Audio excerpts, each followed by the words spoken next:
Kathleen, Elena, Barbara, got Margaret, I saw just before, saw Carrie. I'm shouting out the ladies in the trading room first. So Wendy earlier, Leda as well, but how about the gents as well? Got Lee, got George, got Roger, got Gillis, Pat, got who else? We got Philip, we got Wiz. I'm actually reading the chat right now from my cell phone. Can you believe that? That's how bad this is today. And let me explain why. And I'll explain why I'm explaining this in just a moment, because there's a lesson to be learned out of my situation this morning. Okay, so here we begin. I, visit my family about 4 or 5 times across the calendar year, right? And I normally have my good setup with me. I could tap into my Florida computer, actually remote. Normally always works. Everything normally good to go. I've taught classes as I've been here in New York prior. So today we've had our phase 2 classes. They were scheduled to be today. And long story short, not to bore you with the, juicy details, but, my Florida computer crashed on me. And now I'm just kind of sitting here working off of just one laptop screen. Actually, I have a side monitor that I normally have with me here, and it's just not working. So it's been a day of tech issues for myself here. Well, why does that matter for you? Outside of course, the phase 2 classes being rescheduled to Friday of this week when I come back to Florida. That's always fine. If we have to reschedule the classes because of a simple tech issue, no sweat. Listen, it happens. But as a trader, from Josh the trader to Barbara the trader, from Josh the trader to Michael the trader, or Steven the trader, George, Patrick, Kerry the trader here, well, that matters because, I put myself in your shoes. And, I always ask you, well, what happens when one of your main tools is knocked out of service, out of commission, you can't use what you normally use?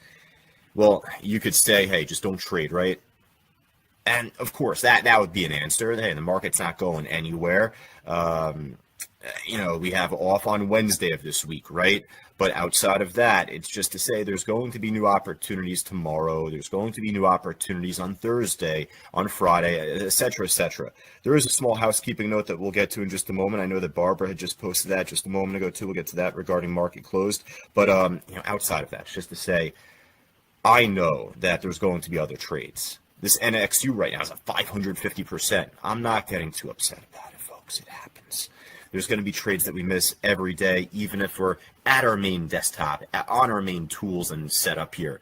So I really can care less with this right now. But what I have to do is, if I am trying to be Josh the trader, well, I have to make sure that I'm finding the best setups to work with. So I did take one trade from earlier today. I took one trade. It was the only time that I didn't have the chance to share my screen, quite frankly, because, again, I'm on one screen here today. We have one of our staff members out today that he normally does the dirty work for us, and he shares the screen for us here. So I'm doing that. I can't trade and share and do this, do that, multitask, 8 different things.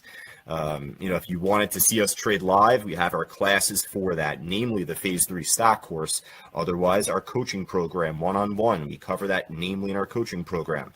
But at least earlier, when Fausto was doing the morning meeting, that was the only time of the day where I wasn't sharing this here screen to you, right? At 9 o'clock, so I'm getting the itch. I'm like, oh my God, all right, let's see if there's something good that we could try and jump into quick within about 10 minutes. Make a little money, get a little trade off, right? Okay, well, I did just that. And basically, we're going to get to it right now. Before we started this workshop, I did ask our students here, hey, when the market opened up, what stock were you most interested in trading? Because, hey, there was a lot moving today, even for New Year's Eve type of day. A lot of us wrote the stock HOLO, HOLO. Well, that segues me perfect to my situation here, because that was the stock that I took the time to jump into earlier. So, hey, it didn't need to be HOLO, but just funny enough, a lot of us were focused on this stock leading into the market open, right at the opening bell. It was the stock that I took the time to jump into as Fausto was doing the meeting. Okay, well, why did I take the trade? How did I take the trade? What led me to have the confidence to just jump in? Well, you know what? It's the last Traders Talk of the calendar year, and this will help me with a little time for right now since I'm a little handicapped in my setup. Let's go through some of my greatest hits, folks, for Barbara, Philip, Wiz, Leda, Carrie. If you've been listening to me across this calendar year, the past 52 or 51 Traders Talk workshops here, at least in 2024, My best entries to buy a stock are directly after what? I would love for you to answer that, sentence for me if you can. If you can complete it, fill it in for me.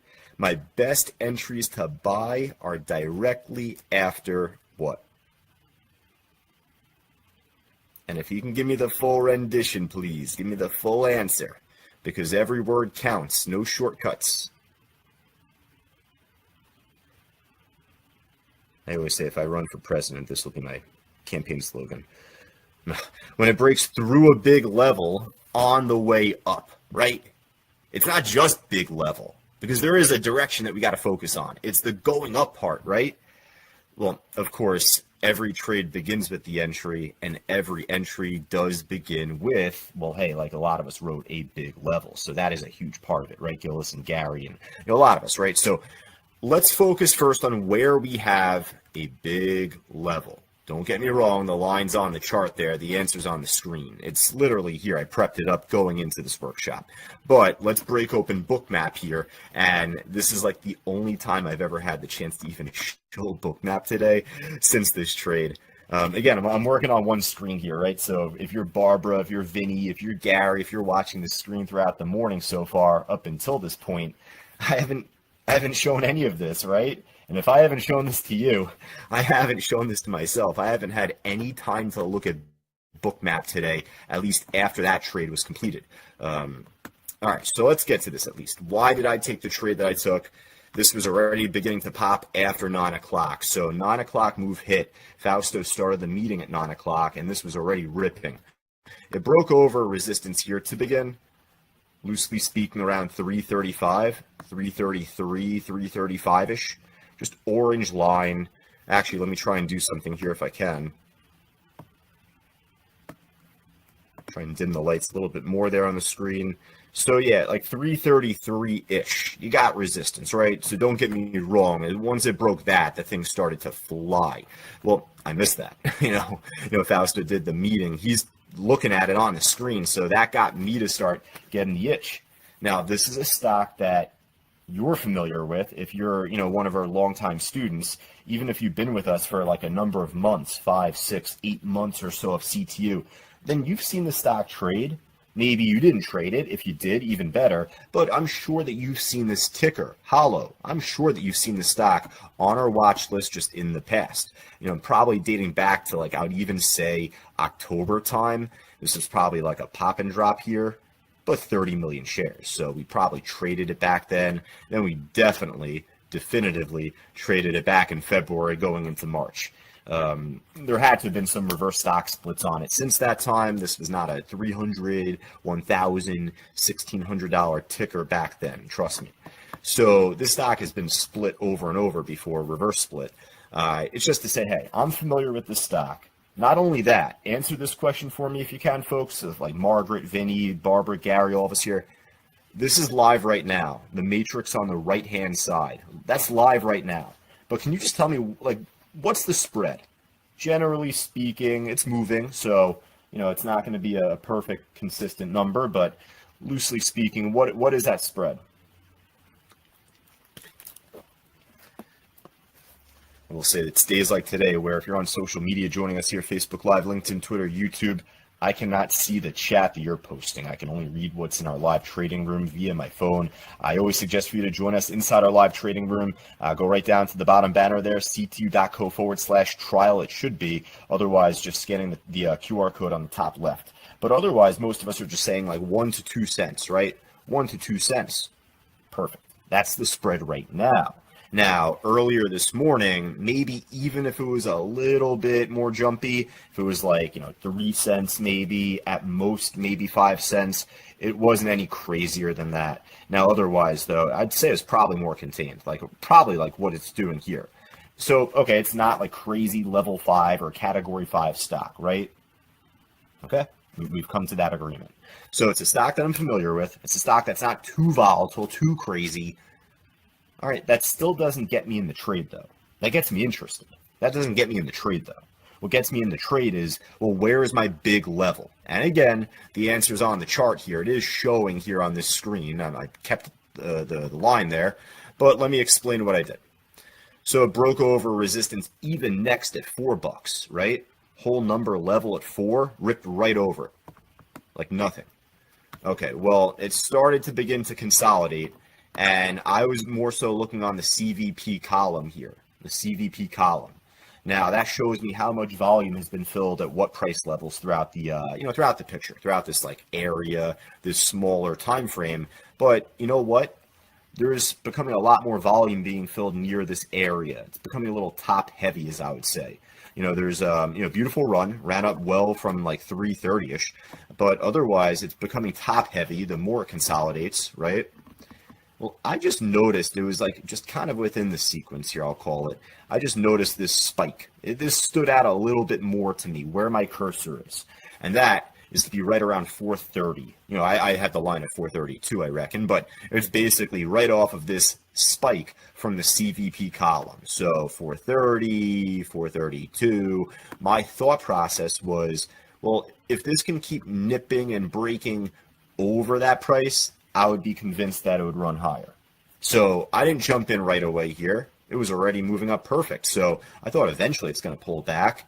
But you know what? It kept popping up a little bit more, a little bit more. I said, okay, well, if it can pull back, go under that level, but then break through that big level again on the way up, that's how I would need to see support build. So I didn't buy it when it was technically like ripping resistance and breaking over it as resistance initially. It was over that price here at this point. What was it at? Like 462.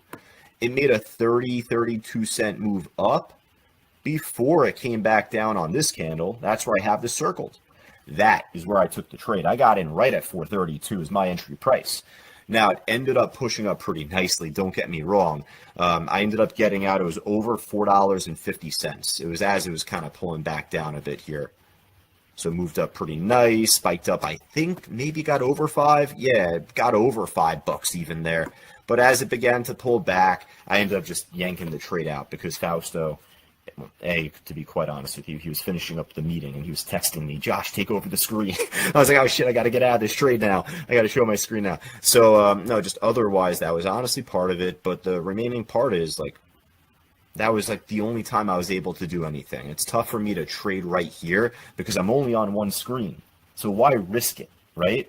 The market's not going anywhere. There's always going to be other HOLOs. There's always going to be other NXUs, which we'll get to there next. I'm sure a lot of us want to talk about that stock that was just running before as we started this workshop. But point being is that, like, okay, this stock ran up so nicely here. Was there still room to get in? Was there still room to make intelligible money? Absolutely. And it's not just by jumping in and throwing a dart on the wall and hoping it lands, right? And I know all of us sitting here don't have that mindset. I never think any of us have that mindset, but we want to be on the total opposite end of that spectrum. We want to have as much conviction with jumping into a trade as we can. So that's where, okay, well, this stood out to me. This spike on the CVP column, okay, there's a lot more volume traded there, at least compared to 4, right? Look at the spike or lack thereof at 4, and look at what's here at 430. So that gave me great cause to at least attempt to trade. Now, otherwise, though, it broke down going into the market open. By 9:10, 9:15 Eastern time, we should be out of our trades at least by then. Even if I was on my main setup, I'd say the same thing at least. You want to make sure that you have, well, here's another one of my catchphrases. I almost just messed it up. You want to allow the stock a chance to breathe and relax going into the market open. You also want to allow yourself the chance to breathe and relax. Take a deep breath, step back, like, okay, let's find other trades. Maybe this isn't the only stock moving up right now. Maybe this will drop off after the market opens up. Maybe there will be new runners afterwards. So give yourself the chance to take a step back. Be like, oh, okay. Let me get my coffee. Let me, you stretch my legs. Some deep breath. Because it's easy to jump in. It's easy to get excited and just take a trade to take a trade. Because obviously it broke down right away here when the market did open up. Another one of my catchphrases, folks, and this is just basic charting 101. So I'm just going to be annoying and, go through them all with you here today. But for Dennis, Gary, Alex, all of us here, when a stock breaks below support and it tanks and crashes, support should initially become what? Resistance, right? So when it tanks right away here at the market open, why would this not be resistance? Huh? Why would this not be resistance? It is. Now, the more times it can nip it here, there could be thought to a run. I didn't jump in, obviously. I'm sharing my screen at this point. But, if someone tried jumping in as it's nipping this, there might be a thought. That's a decent entry. That's a decent attempt on an entry. It's trying to make that push. It's going over the level. It was pretty prominent, at least at that time in pre-market. Maybe we can check the opening bell print. We'll go into this deeper, I guess. But to the naked eye, if you came to me with that trade, I'd say, okay, right place, wrong time. That happens. Let me just move this around here for a bit. I just got to play around with the volume dots here. So what was the opening bell print? Market opened up, ding, ding, ding, ding, ding. Our pre-market level was at 432 or 430-ish. Well, I will say this becomes your larger level to work with now. And you have an iceberg at 450 to boot. 50-cent level here to boot, but the opening bell print, triple fours, 345,000 share plus print filled at 444. So that in its own becomes like definitely a much larger level than what was here at 430-ish. So at least that does explain pretty evidently why this was holding resistance so well. I'll just leave it there. But otherwise, you could tell it ran into it. First time it tested that as resistance, it held, back down it goes. That makes sense now, right? That makes a lot of sense. Now, that takes me to here because, well, earlier throughout the day, I was saying, there's a chance for this to try and move back up. I still expect 432 at the time to be resistance. Now we're going to basically do away with that price, that pre-market level I used, because this just is more significant now. The opening bell print plus the 450 level, that iceberg that was there at the market open. So this is the bigger of the two prices, but it's just to say there was a case here for this to get flipped into support. And don't get me wrong, it moved up just about like 30 cents. Like it did decent, 40 cents even, you could say, nearly. So pretty good run. But if it's not going to break pre-market highs, if it's not going to try and get over 5 and flip that next into support, this is where we always talk about what happens when the foot's taken off the gas pedal, right? And again, one of my catchphrases. So you're going to go through them with me all here in this workshop. But, when the stock takes its foot off the gas pedal for you, it's not like it just drifts sideways and just, eventually stops like a car would. If you take your foot off the gas pedal for a car, it eventually just slows down and then just stops, right? That's not what a stock does. That's not what micro cloud hologram does. Because, well, let me tell you, it didn't do that back in February. It eventually took its foot off the gas pedal, right? And when it did that, the thing went completely the other way. It shifted its gear into reverse. It put its foot on the gas pedal again for you. Next thing you know, you're going like 89, 90 miles per hour southbound. You're going the other way. So the same thing could easily happen here now. It had a chance to try and flip this into support and then get going for a higher high, but it failed. Good little run, but obviously the foot was taken off the gas pedal here. Now it's resistance. So there's no entry on this trade now until it can get over 450. If it can get back over 450, it needs to stay over 444 here. It just needs to flip this into definitive support. You don't want to play around with it. Like maybe there's a chance it can do it, and then if it doesn't, and it stops you out break even, well, better that than hoping and holding as it goes the other way. Or better that than not setting your stop and then having the thing crash back down and you're holding on to a losing bag. So that's just where there could be good opportunity, but you got to play by the rules, right? You got to buy the stock directly after it's breaking through a big area, a big level on the way up. And then immediately after, you got to put your seatbelt on, right? One of our traders, Joyce, took a great trade earlier on it was on a different stock, I think, in one of their other runners that we had, and she had her stop set and got out just in time. You don't need to sell at the top to be happy with your money made. She had a great exit near the top even, but the point with that was that the stock just crashed much lower after, and I'm sure that she felt phenomenal about that exit. So the same would be said here even. But yeah, the HOLO trade was a good one from early in pre-market, and then even now coming up, there could be something to it. Just this is the talking point now going forward. All right, so that was HOLO. If you have any questions on HOLO for any of our students here, George, you got Steven, you got Kathleen, Kerry, Sam, all of us here in chat, Roger, I see, let me know. Let's get to NXU. Wow, this thing broke back over 145. That was as we started Traders Talk, and this thing's still ripping.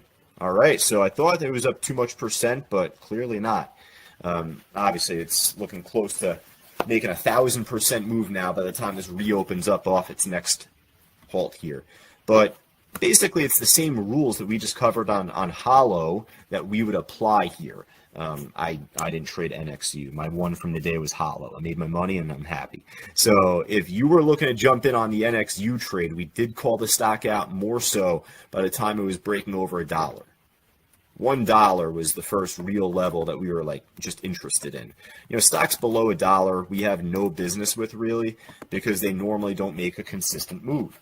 Right? And most stocks that are over the dollar threshold, like the cheap stocks that are still just over $1, well, those are pop and drop anyway, right? So, pretty much they're all pretty inconsistent, but just those stocks below $1 even more.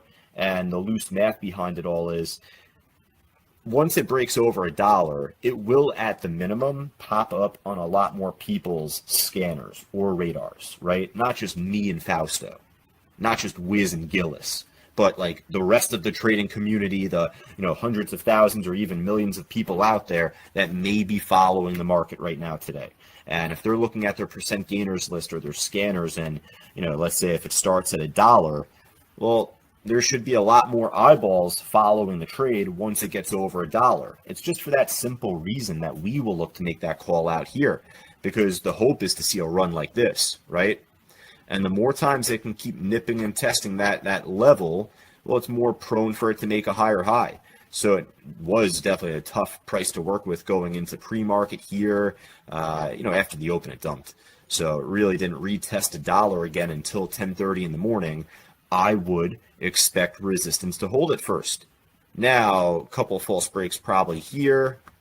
And probably here, after you wait, it just was a tough price still going into this time here, Traders Talk. So it finally broke over $1 at 11:30 in the morning and made its move. But even if you missed it from one, where could you have gotten in from next? You could tell I didn't have Bookmap up today because this is my first time looking at this ticker on the heat map. I have to type this in. So just goes to show I haven't been using my Bookmap here much at all today. Just more so my matrix and level 3.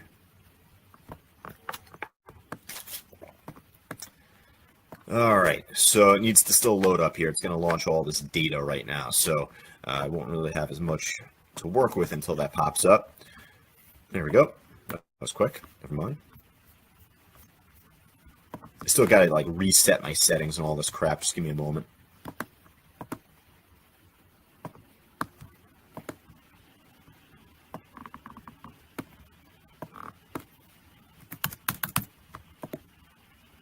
It's actually good. All right, cool. So this eventually broke over the $1 price, as we had said, right over here at 11:30 in the morning.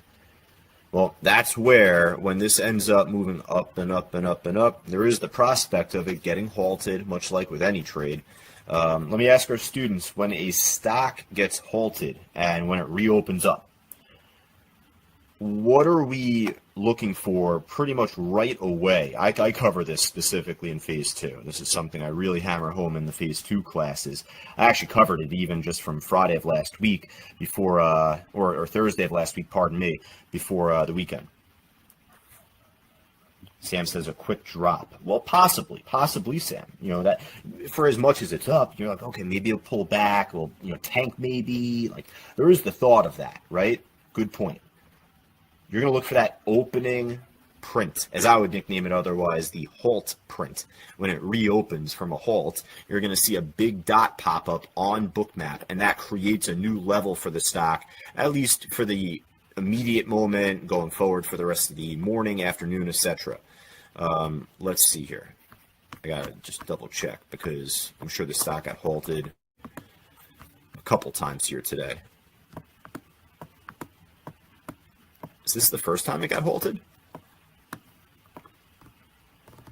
Oh yeah, that might just be the first time it got halted since. Give me a moment. Just want to double check that. That would be pretty impressive because normally a cheap stock like this would make a move like 20, 30 cents and then get halted. This moved up nearly $1, if not even more. And that's the first halt. Yeah. Wow. Very impressive. Okay, well, I will say then at least this is a halt print. By the time this reopened up here, it got halted immediately after, but you could tell this is from a halt. Big kind of stalling out here, and then reopened up. You see a big dot. I covered that more evidently in the phase 2 class. So let me just go back then. Just go back then and kind of reset my levels.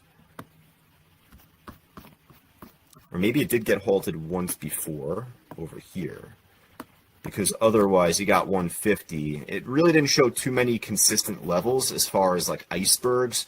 You had maybe one here at 120 that got pulled, and then it broke right above it. So I would have been pretty skeptical about this becoming a level here at first. It broke right over it and just ran. I would look for a false breakout, and then like a couple of nips above this price maybe just runs over it pretty fast. It's like, okay, that's impressive. Well, at least later on, it stalls out at 150, a little over 150. It nips it and pulls back. And then after that, at least there is an iceberg that pops up shortly afterwards at that price, at the 150. So it stalls out at 150. It sucks to see the stock move up like a 50-cent move, a 30-cent move otherwise, if you're not jumping in as it's running up here. Well, it's up so much percentage-wise, you'd figure, like Sam brought up before, there's a thought of it making a pullback, a quick drop. All right, well, it stalled out at 150, right? And don't get me wrong, this could be the end of the show here. Lower high, maybe lower low. Well, obviously it didn't do that. It moved back up here. And the more times it could at least keep nipping and testing, retesting, and cracking over that level there at 150, that would have been what I wanted to see at 120. It just broke right over that and flew. Well, right at 150, it was stalling out. So the more times it's kissing and hitting that level, nipping and testing it, it's going to break. So this actually led to a phenomenal move off that 150 level, but only after it does what we would want it to do. There's going to be plenty of stocks that will move up or down without us. And I don't mean that in the sense of us just not watching the trade. I mean that in the sense of the stock either doing what we want it to do to get us in or not. Just because the stock is moving up, that doesn't mean it's doing what we need it to do to get us in. That is doing what we need it to do to make us money. But if there's no justification to get us in the trade, then we're either just gambling, or then we'll be sitting on the sidelines until there is justification. So it's just to mention that again, that 150 level, it moved up pretty nicely initially. You missed out on some opportunity at first, I'm sure, but the more times it's hidden this price, there was a good payoff, right? And based off strategy, if you jumped in right over that 150 level, that was all you needed to do. Now it's halted on the way down, actually. It moved up and up and up and up, and actually it didn't get halted on the way up. It actually just got halted on the way down right now. So we will see what happens when this reopens again. But, it's up 700+%. So I would say eventually every roller coaster has a top, and you just don't want to be on the way back down of it.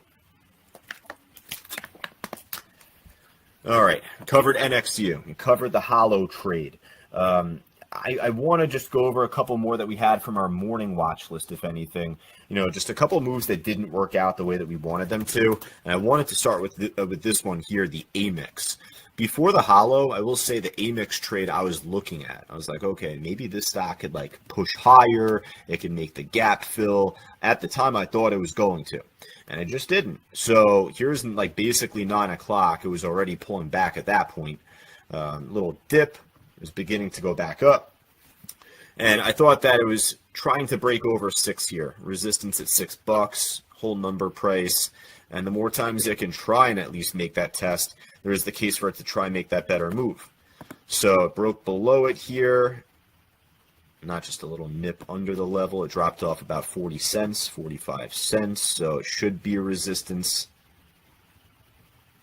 at first. I'm not jumping in initially here. I didn't take the trade altogether. I'm just saying the more it can try and test that level, then there's the better thought of it running higher. So once it pulled back below it, unfortunately, there was no looking back. It didn't come back above it. It didn't try and retest it again. It just kind of loosely held under it, just dropped. That's it. This stock had, and it still has, a pretty good gap to fill, though. So if you look on the daily chart here, oh, do I need to, oh, give me a sec. Maybe that's why this thing's messed up here.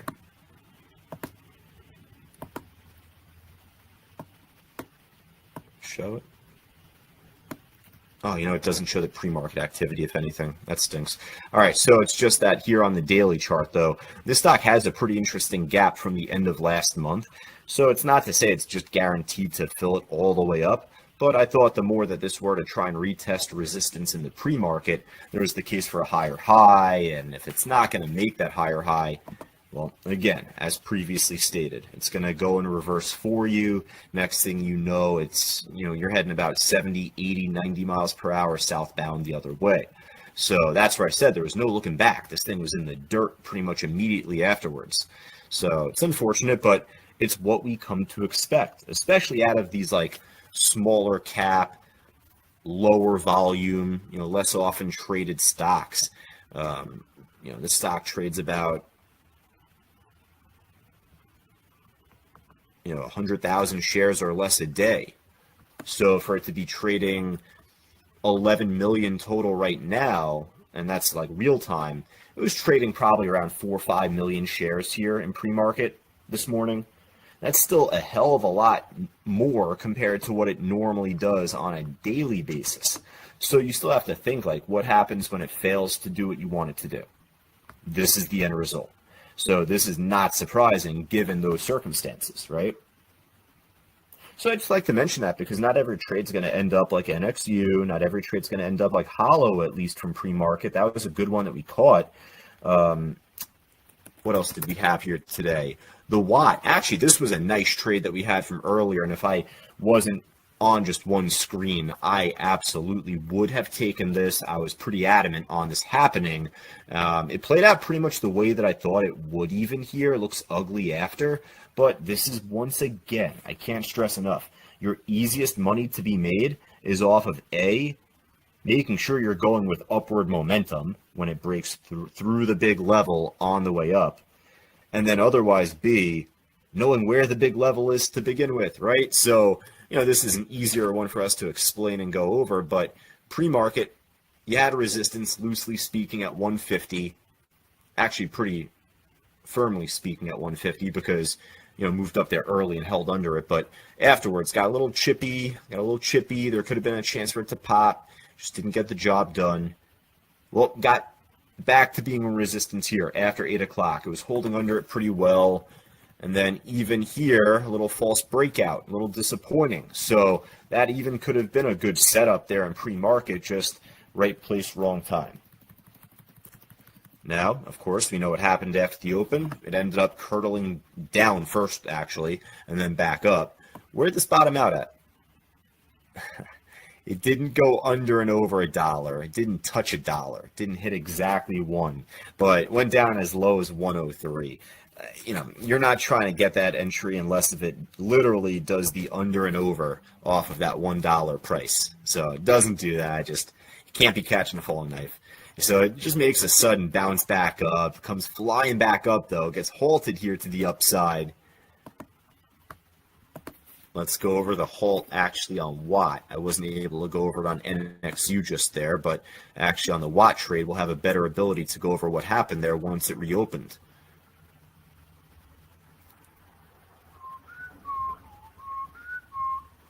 Waiting for the data to load back up there. Just give me a brief moment.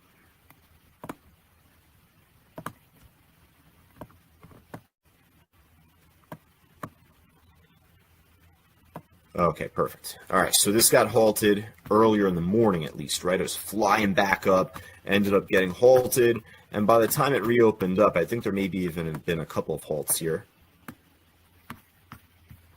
Right here is what I'm going to refer to. This first larger red dot. Don't focus on the color of it, red, green, whatever. Just focus on this one dot and focus on, it might be tough to read, but the bottom row of text in that little data box that pops up there where it says volume. I'm seeing my own screen right now, so it looks like it's showing pretty clearly, actually. Volume, it says 361,142 at 1.477, blah, blah, blah, blah, blah. Well, let's round that up to 1.48, and that 1.48 is awfully close to 150. So 150 was a level to begin with, and now you're telling me you have this giant print that came in from a halt. And again, just to be a little self-deprecating, I got a little speech impediment here, folks. So when I say the word print, I'm not referring to Prince as in the musician, but Prince as in printed on the time and sales window, right? So at least with that, when this reopened up from its halt, guess what price it held directly over? Guess what price it directly held above to generate the new pop and bounce after? Well, it was exactly at 148, that halt print. After it reopened up, it popped up, and then it pulled back.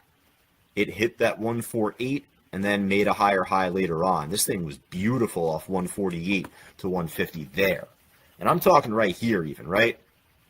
Immediately after this halt, this was a great trade from that exact price, that 361,000 share block print at 1.48. Tipped it right here, right? Bounce. Now, it was so good there, but I was even making more of the direct call out here. After it moved up and after it topped off at $2, it started coming right back down. And that was where I was saying to you, I'm like, okay, well, this was such a good resistance, at least from the pre-market, just simply off of the extended run that it had made. You know, it made a 50-cent move off of there, right? You know, as far as percentage goes, you know, what is that, 25% move or whatever the case may be? It's just to say that, or a 33% move, whatever the case may be, just to say that that resistance should initially the first time flip into support afterwards. So after all this, if you had missed out on the good part of the run, there was still money to potentially have been made, right? Was it a new high of the day? No. Was it, you know, a trade that you could have made some huge profit on? You know, unless if you're trading crazy amount of shares, probably not. But it's money that was easy to have been made. It broke under and over this area again here, and it moved up for what, like 15, 16 cents. Like, again, not like, you know, something to write home about, but it's money to be made. Now, that's where you have to say this stock is very often to be a pop and drop stock. What? Let me ask our students here, like Chuck or Carrie or Margaret. I'm just get some other names here just in between. I've been shouting out the same people the whole time. Who we got here? We got Jim S. here joining us. I saw Brad just before. I saw Luis just earlier. Andrea, of course, as always, and a few more of us here. Have you ever traded the stock Watt, W-A-T-T? Who here has traded the stock? Chuck, have you traded Watt before? Carlos, have you guys traded Watt before the stock? W-A-T-T?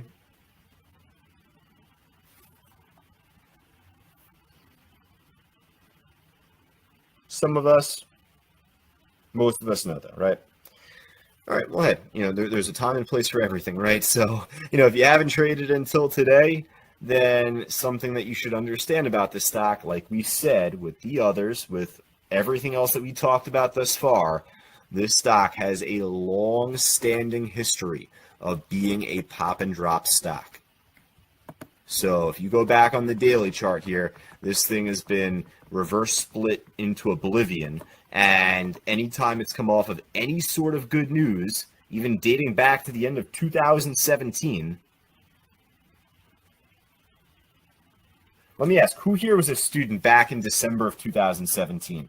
If you were a student with us back in December of 2017, just type letter Y in the chat board. No competition. I'm just asking to ask, because it also goes to show that, it's to say that basically you see the same things play out the more that you're here, right? So Phil, Kathleen, Leda, a bunch of us here, right? So if it was a pop and drop stock back then, and if it was a pop and drop stock back in 2019 here,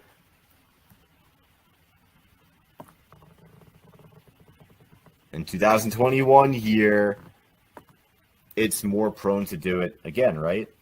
So once more, this was like a clean entry. Resistance, flip to support. But should you be shooting for the stars? No.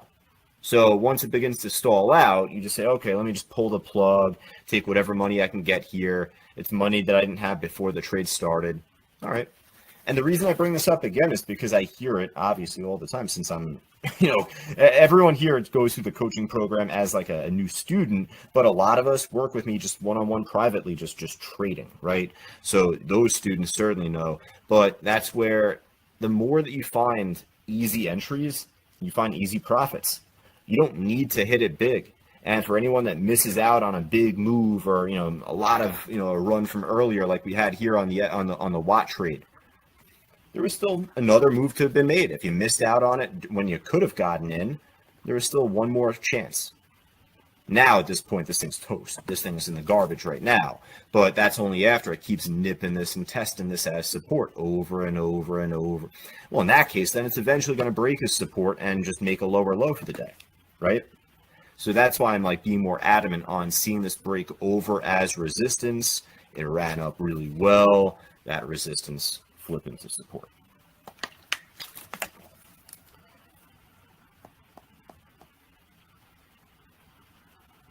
All right, I want to go over just one or two more here. I know Fausto was calling out the CYN. CYN was a good one from Fausto, and it made a phenomenal move, actually, after he called it out. Another stock that made a good run beforehand, but there was still easy entry to take. And here's how. Again, it's all about knowing where the big levels are first. It's easy to say, oh, it just kept moving up, right? Captain Hindsight here, right? Oh, it's easy to say it moved up. But Fausto had called the stock out pretty much here at this point. It was moving up pretty nicely up towards this area, and just very quickly on level 3 on the trade station matrix, because trust me, I don't have this up on Bookmap right now, right? I didn't have enough time in my day to load this up on my Bookmap today. On my level 3, just straight up on the trade station matrix, there was a 200,000+ share sell order. Okay, well, let's just do a quick little comparison right now. I got to go to the eye doctor soon enough again, but for all of us here, I'll play the eye doctor for you. If you compare 200,000 shares, just the number 200,000, compare that number to everything that's on the bid currently and everything that's on the ask currently right now for this stock, that's enormous, right? That's 10 times, 20 times the size, if not 200 times the size compared to every other buy or sell order out there, correct? So when you tend to see such a big resistance immediately like that popping up on the sell side, 215,000 it was, or 205,000, my dyslexia gets in the way. All right, well, that was right at 120. So I'm thinking, okay, well, the first time it tests it, it should look to hold it, meaning a false breakout, or just generally speaking, it just holds it and then that's it. For as much as the stock moved up, I am thinking it is going to hold resistance initially, the first time, right? Well, the more times it's cracking into the level here, tested it once, pop, and drop on the same candle here. And then on this next one, it's over it. It's nipped under and over it. It was running through that level a few separate times before it eventually broke higher there, right? Just even put this under a deeper microscope. Here's my 15-second chart. I don't use this when I trade, so I'm just only showing this to just show you. It was going over and under this 120 multiple times. It's exactly for that reason that I become interested in that trade. That right there created the entry. You know, Fausto called it out. It was already moving up great, and it kept moving up. It was perfectly timed from him. The entry was based off of the iceberg order at 120. Once that got broken through and kept getting broken through, it flipped it into support here, didn't it? And what happened after it did that? Made the higher high, right? So for anyone here that finds it tough to jump into a trade, I completely get it, because you might be a brand new student of CTU. You might, be and when I say brand new, I mean like, a month. So if you've been here for a few weeks already, you still are very new. It's going to take some time for you to acclimate your eyes to, how fast some of these stocks could go. It's not just that, though. Right? There is a strategy that we need to think about pretty much all the time. Even if we're not trading, if we're not jumping in and out of things, if we're just observing, let's just have that same mentality from trade to trade. A, where is my big level? B, the more times that resistance keeps getting poked at, test, it's eventually going to give out. That's what I'm focused on here, right? 120, big iceberg. It kept getting poked at. Again, I don't use this chart when I trade. I'm only showing this for education here, but it eventually got the job done, right? Now, that was the entry. What was the exit? Well, easy to say looking at where my next line is up top, right? That's kind of Captain Hindsight to say, but let's at least explain why I have that line there. What's that at, 160? That's there for, the gap fill. I was going to say maybe that was an iceberg, but basically here where you see this gap from a week ago, week and a half ago, whatever this day was, it bottomed out at 160, 162, and then just tanked, right? So this just evidently was a gap fill, moved up and up and up directly towards that price, basically held it perfect and came back down. So that was that. Pretty straightforward explanation and move right there, right? So once it broke over that next level at 120, ran to the next one ahead at 160 from the chart. Now, there was an iceberg at 156. So with there being an iceberg on the ask at 156, that's about 4 cents off. So, if it was even closer, even better. But basically, combination of those two prices created the top. It smashed into it, but clearly it didn't come back up to it again. It rejected it. It was a false breakout, and it never came back up after, right? So...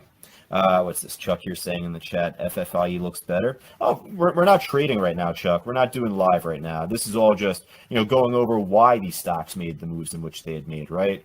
This is the whole purpose of Traders Talk that we do every week. So outside of our classes and again, our coaching program, a couple housekeeping notes on that before we finish up.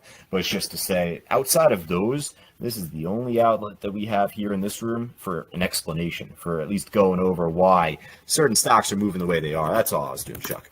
FFIE, popping now. Looks like it's breaking over the resistance that we had previously called out to you at 275 and 270. Basically, this area, I was skeptical at first. If you scroll up in the chat board, you may see, like I wrote to you earlier, I'm saying FFIE, I don't trust it right away, but there's the chance for it to try and move up a little bit higher later on. So this was tough. This was not as clean as it even could have been. This was chopping around here for about an hour's worth of time before it finally got the job done.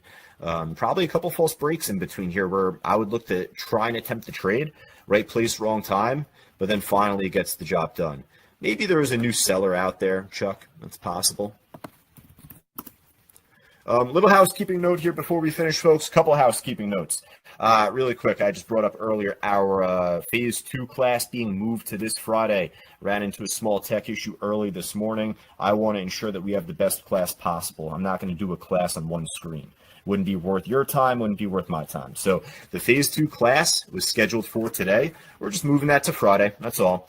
Otherwise, though, I will say this, though. I'd mentioned Phase 3. That's our live trading class, the advanced class, mostly with Fausto. And then our coaching program on top, that's where you have the next best ability to just, trade with us live, myself namely, and you and I in the mornings or afternoons, just for today and tomorrow. Today and tomorrow, the end of 2024. If you did not bite or take advantage of any of the Black Friday offerings that we launched back at the end of November, just for today and just for tomorrow, and then that's it. We're actually on to a whole new slate of promotions heading into next year, so I mean it when I say it. Just if you wanted to jump on top of any of the Phase 2, Phase 3, or coaching pack offerings, as well as that, I believe the Trader Summit event coming up just towards the end of next year in September or October. But, definitely make sure that you talk to your education advisor. You could even email or chat myself if you'd like. But otherwise, just contact our office at least, and that'll be for today or tomorrow only. Now, last housekeeping note. Barbara brought this up earlier, and perhaps I could have started off Traders Talk with this, but of course we are sending our condolences and prayers to the family of former President Jimmy Carter. He had passed just, I believe, this morning, if I'm not mistaken.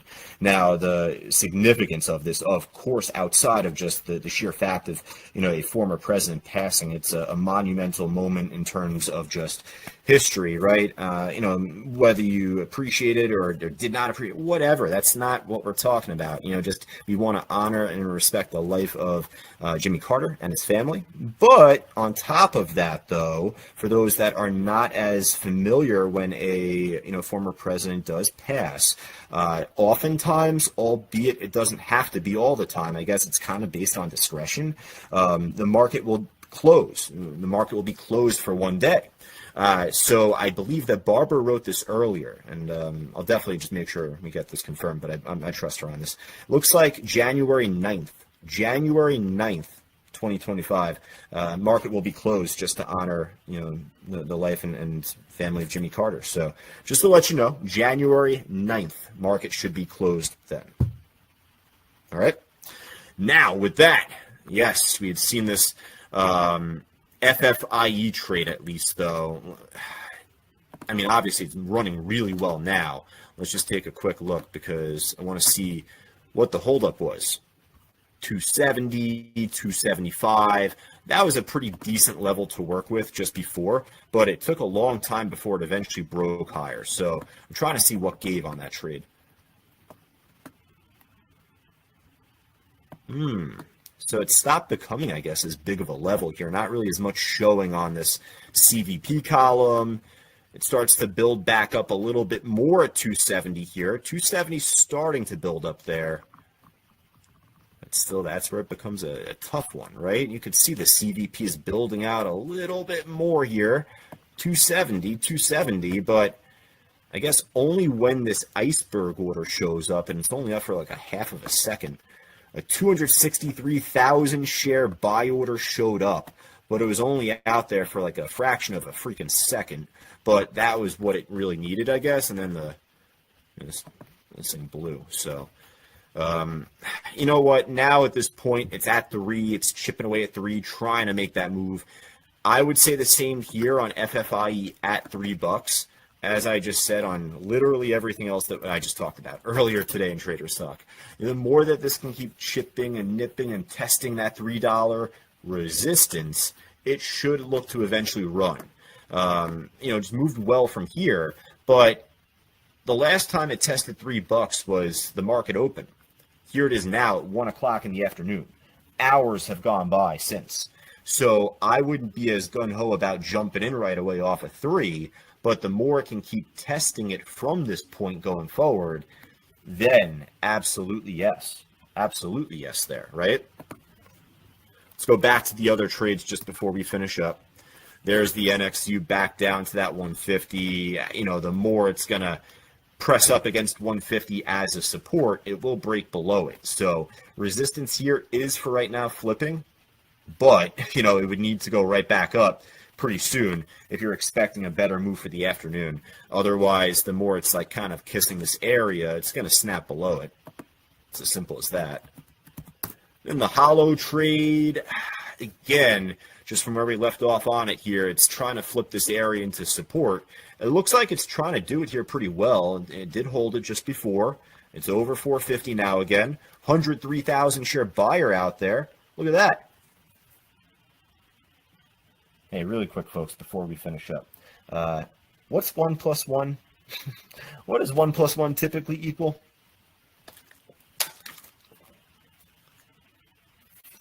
That's where I say every trade begins with the entry. Every entry begins with a big level. So like we said earlier, unless if this starts holding back over this area as a support, then I wouldn't be as jumpy towards it. Guess what? It's holding over it as support. Guess what? There was a 101,000 share buy order out there just before. We're talking about the HOLO trade. Let's see. It might have been through a different ECN here. We're going to finish up Traders Talk in the next couple minutes, but it may have been through a different book, different ECN or book altogether, because it's not on level 4. It's not on Bookmap right now. So let's watch the bid. Let's see if that order shows back up. If it does, then it's through a different ECN book. That's all. Now, if it pulls back below there and pulls back below 444s coming up, if it breaks below this area, then, hey, 1 plus 1 does equal 2. And if it breaks below that, then you write it off. You do away with the trade, right? So this is basically do or die for me on this stock. Like, it's doing its job. It needs to remain doing its job. The more that it does, we should get that higher high. But it's already been chipping around this price for a little while now, from the morning, from here. We've been seeing it chip under and over. It's already done that. So this needs to hold. It is do or die for this area. It's a really good level. So if it doesn't hold, just be careful. If it does hold, then there's a pretty good opportunity for this to try and push up to over 5.